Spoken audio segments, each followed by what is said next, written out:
Mula po kay Domingo Labenya, basahin po natin ang kanyang komento at bigyan po natin ito ng paglilinaw. Sinasabi niya sa kanyang comment, kung maliligtas ang tao sa pamagitan ng kanyang mabubuting gawa, bakit kailangan pang pumarito ang Panginoong Hesus para tayo iligtas? Yun po ang dahilan. Kaya babalik po ang ating Panginoong Kristo para iligtas yung mga gumawa ng mabuti. Ito naman ang tanong ko po sa inyo. Sino ba yung inyong pinapakinggan na mayroon bang nagtuturo sa inyo na mga nangangaral na hindi na kailangan nun ang paggawa ng mabuti? Ito, kaibigan Domingo, pakinggan mo yung aral at turo ni Kristo. Itinuturo yung salitang mabubuting gawa, aral at turo yan ni Kristo. Kaya kapag nakinig ka sa mga nangangaral ngayon na sinasabi, ligtas ka na kahit hindi ka na gumawa ng mabuti, mali po yun. Tingnan mo ang aral ni Kristo. Mababasa po natin ito sa Mateo 5:16.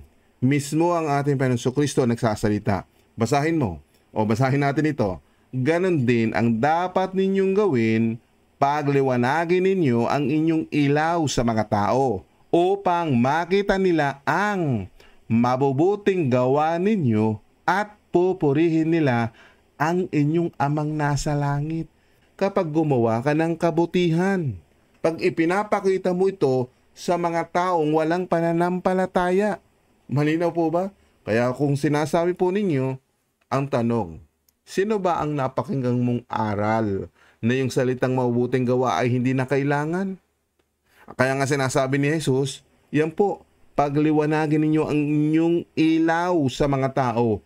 Yung ilaw, yung liwanag, para makita sa atin yung mabubuting gawa. Ano yung mabubuting gawa na dapat nating gawin? Yan ang ating tutuklasin. Kasi nga po, baka sinasabi ninyong mabubuting gawa ay yung isang bagay na pinagmamalaki ninyo sa inyong sarili. Hindi po yun. Ang isang bagay na paggawa ng mabuti ay ito. Pakinggan ninyo sa mga aral at turo ni Kristo. Kasi nga po, kung hindi mo alam ang mga bagay na ito, ito, pakinggan mo ito sa mga sulat pa rin po ni Apostol Pablo. Sa halip, magpakita sila ng mabubuting gawa na nararapat sa mga babaeng sumasampalataya sa Diyos. Ayan, tandaan po ninyo. Yung mga sumasampalataya sa Diyos, katulad po nitong mga babaeng ito, gumagawa ng mabubuti. Nagpapakita sila ng mabubuting gawa. Nakita po ba ninyo? Ibig sabihin po, tayo rin po, kahit tayo lalaki, ganun din po, gumawa din po tayo ng mabuti sa ating kapwa.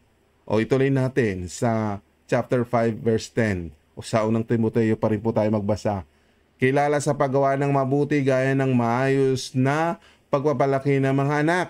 Bukas ang tahanan sa mga nakikituloy, naglilingkod sa mga pinabanal ng Diyos. Tumutulong sa mga nangangailangan at inilalaan ang sarili sa mabubuting gawa. Ayan po. Kasi po yung pagtulong po sa mga nangangailangan, yan ay isang bagay na paggawa ng mabuti. Kaya nga sinasabi ni Apostol Pablo, mismo si Apostol Pablo nga nagsasabi, na ilaan yung ating sarili sa paggawa ng mabuti. Tapos sasabihin ng ibang nangangaral, hindi na raw kailangan ang paggawa ng mabuti dahil ligtas na. Ito ang tanong ko sa iyo. Oo, hindi ka na gumagawa ng mabuti, ligtas ka na. Paano yung iba? Paano makakakita na kung saan ipinapautos ng Panginoon na gumawa ka ng mabuti para maligtas naman yung iba? O di ba't mali yung aral ninyo na kung saan sinasabi nyo na hindi na kailangan gumawa ng mabuti at dahil ligtas ka na? Paano naman yung iba? Kung ating ibabase dito. Kaya nga sinasabi dito, ganun din ang dapat nyong gawin, pagliwanagin ninyo ang inyong ilaw sa mga tao. O ngayon, titigil ka ba sa paggawa ng mabuti? Kaya ang sinasabi ni Jesus ay pagliwanagin ang inyong ilaw sa mga tao upang makita nila ang mabubuting gawa ninyo at pupurihin nila ang inyong amang nasa langit. O di ba?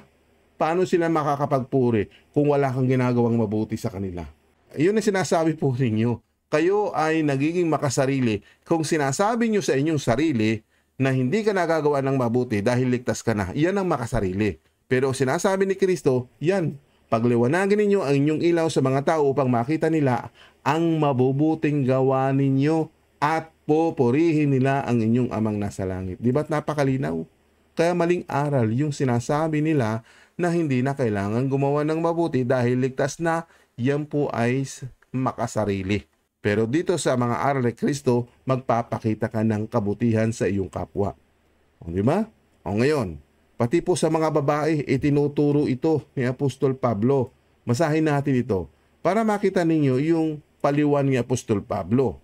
Sa unang Timoteo 2:10, sa halip magpakita sila ng mabubuting gawa na nararapat sa mga babaeng sumasampalataya sa Diyos.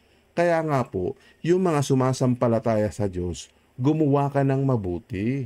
Magpakita ka ng iyong mabubuting gawa. Lalong-lalo na sinasabi po dito, nararapat sa mga babaeng sumasampalataya. O di ba napakaganda? Yan ang dapat nating malaman sa kasulatan. O isa pa, idagdag din natin ito.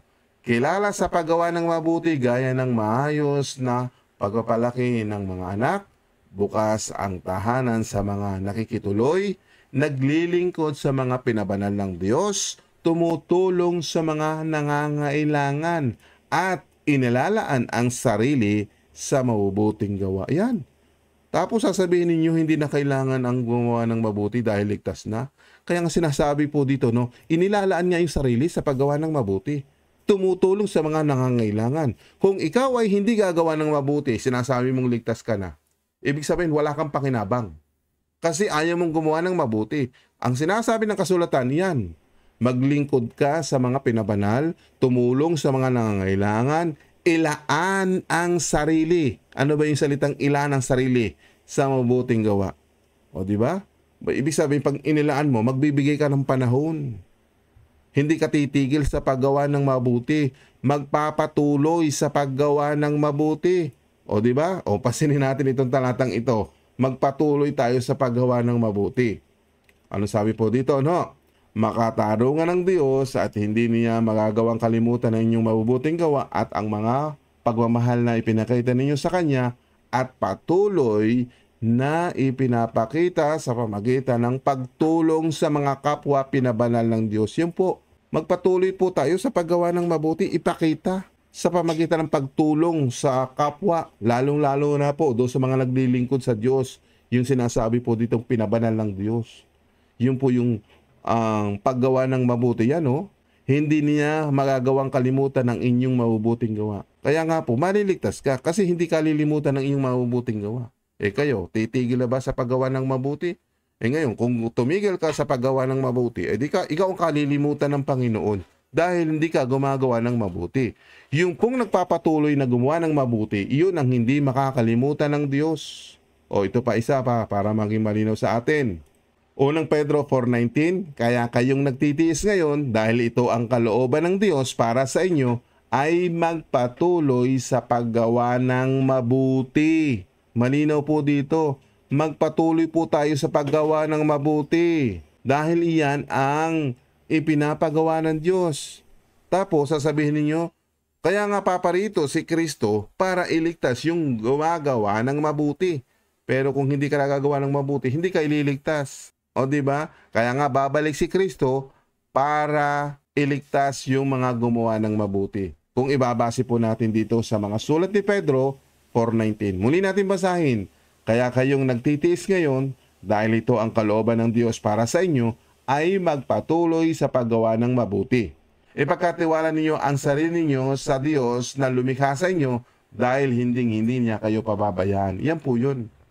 Kaya nga kung ikaw magpapatuloy sa paggawa ng mabuti, ililigtas ka ng Panginoon. Kaya kaibigan, huwag kang makikinig sa mga nangangaral na hindi pala aral at turo ni Kristo. Ngayon, kung pwede ako mag-request sa iyo, sino ba yung taong o nangangaral na yung pinapakinggan?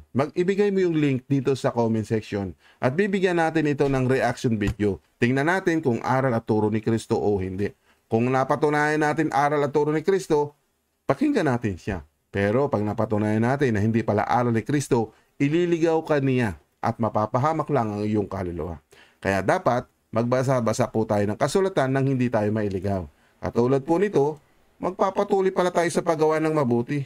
Ipagkatiwala natin ang ating sarili sa Diyos na lumikha sa atin. at hindi naman tayo pababayaan ng Diyos. Amen po ba? Ito pa mga kapatid, idagdag din natin itong sinasabi ni Apostol Pablo sa ikalawang Korinto 9:9, gaya ng sinasabi sa kasulatan, namigay siya sa mga dukha, kailanman ay hindi makakalimutan ang kanyang mabubuting gawa. Kaya po sa pagbabalik ni Kristo, yung kanyang nagawang mabuti sa kanyang kapwa, hindi yun nakakalimutan ng Panginoon, kaya siya ililigtas dahil sa kanyang mabubuting gawa. Sana po naging malinaw ito sa inyo at nakatulong muli ang channel nito sa inyo sa inyong pong paglago sa pananampalataya. Ito po inyong lingkod, Brother Owen. At ngayon, ako po'y mananalangin sa inyo na kayo ay bigyan po ng kapayapaan ng Diyos at pangunawa sa ating pinag-aralan. Ama, kami nagpapasalamat ngayong araw na ito sapagkat ipinagkaloob mo sa amin ang iyong aral at turo na amin pong napakinggan, na kung saan yung salitang mabubuting gawa ay isang bagay na gawin namin sapagkat ito'y utos mo na kami ay gumawa ng mabuti. Sapagkat itong bagay na ito na siyang ikaliligtas namin. At huwag kaming makinig sa mga taong nangangaral na hindi na raw kailangan ang paggawa ng mabuti. Pero kami ay sa iyo nananalig at nagtitiwala na kami tinuturuan mo na magpatuloy sa paggawa ng mabuti. Salamat po Ama, maging sa iyong anak na si Jesucristo na nagturo sa amin ng tamang aral. Ito po ang aming panalangin Ama, sa pangalan ni Jesus na aming tagapagligtas. Ito po ang aming panalangin, ang lahat ay magsabi ng Amen.